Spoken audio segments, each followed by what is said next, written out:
आदि दर्शकों, हिंदू धर्म में नवरात्रि को बहुत ही पवित्र मानते हैं। ऐसे में साल भर में 2 बार नवरात्रि पड़ती है, जिन्हें धूमधाम से मनाया जाता है। और इस साल चैत्र नवरात्रि 30 मार्च से शुरू हो रही है और 6 अप्रैल को समाप्त होगी। नवरात्रि के पहले दिन माँ दुर्गा के 9 रूपों की नवरात्र में पूजा करते हैं। तो नवरात्र के पहले दिन यानी प्रतिपदा तिथि पर कलश की स्थापना या घट स्थापना के लिए जो शुभ मुहूर्त हैं वो 30 मार्च के दिन सुबह 6:13 से सुबह 10:22 तक का पहला मुहूर्त रहेगा। इस समय आप नवरात्रा में घट स्थापना कर सकते हैं। और अगर इस समय नहीं कर पाते हैं तो दोपहर 12:01 से 12:50 तक भी आप घट स्थापना कर सकते हैं। ये शुभ मुहूर्त रहेगा घट स्थापना का। नवरात्रा के पहले दिन जैसे कि हम सब जानते हैं, माँ शैलपुत्री की पूजा की जाती है। कलश स्थापना के दिन माँ शैलपुत्री की पूजा करते हैं। माता को लाल रंग का फूल चढ़ाया जाता है।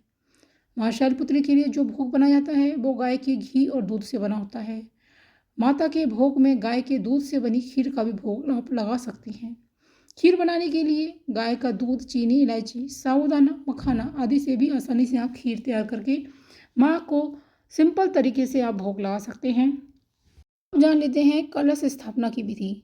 नवरात्रि के पहले दिन कलश स्थापना घट स्थापना का प्रावधान है। तो कलश स्थापना के दिन मंदिर आप उत्तर पूर्व दिशा में माँ की एक चौकी पर मूर्ति या प्रतिमा या तस्वीर स्थापित कर लें।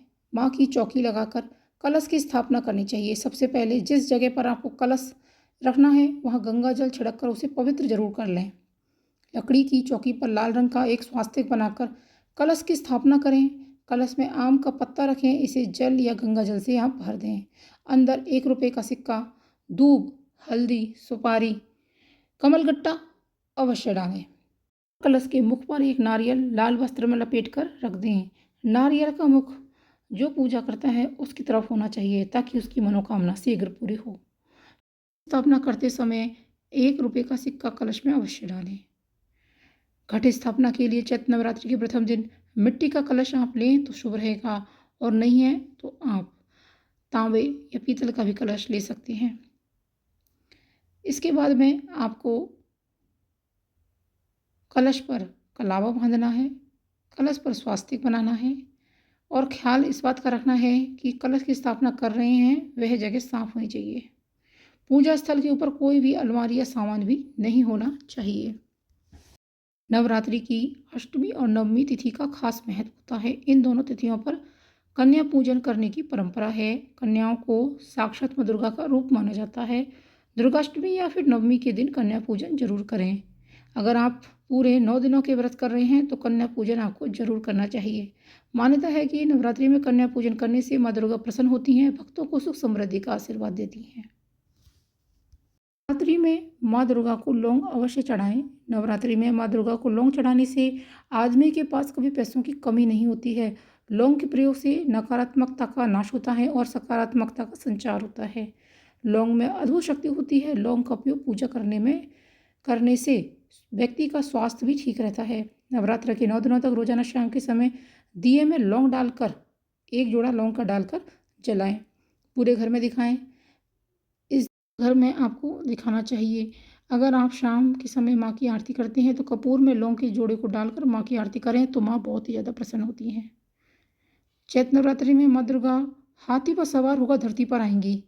ऐसे में ज्योतिष इसे काफ़ी शुभ मान रहे हैं और 7 अप्रैल को हाथी पर सवार होकर माता वापस जाएंगी। 30 मार्च को शुभ योग के साथ ही नवरात्रि सवार सिद्धि योग, बुद्धादित्य योग, शुक्रादित्य योग, लक्ष्मी नारायण योग में नवरात्रा प्रारंभ हो रहे हैं। 30 मार्च को सुबह चैत्र शुक्ल प्रतिपदा उद्या बापनी है। 30 मार्च से ही माँ की आरती, पूजा और सभी उपाय किए जा सकेंगे। जो नवरात्रि है उसमें आप लौंग के उपाय करें। साथ में अपने आर्थिक स्थिति को बेहतर करने के लिए माँ दुर्गा को उनके प्रिय भोग हर 9 दिन में जरूर अर्पित करें। ऐसा करने से माँ दुर्गा प्रसन्न होंगी और आप पर अपनी विशेष कृपा बनाए रखेंगी। वीडियो को ज़्यादा से ज़्यादा लाइक कीजिएगा, शेयर कीजिएगा। चैनल पर नए आए हैं, चैनल को सब्सक्राइब जरूर कर लीजिए। कमेंट बॉक्स में आदि अवश्य लिखें। धन्यवाद।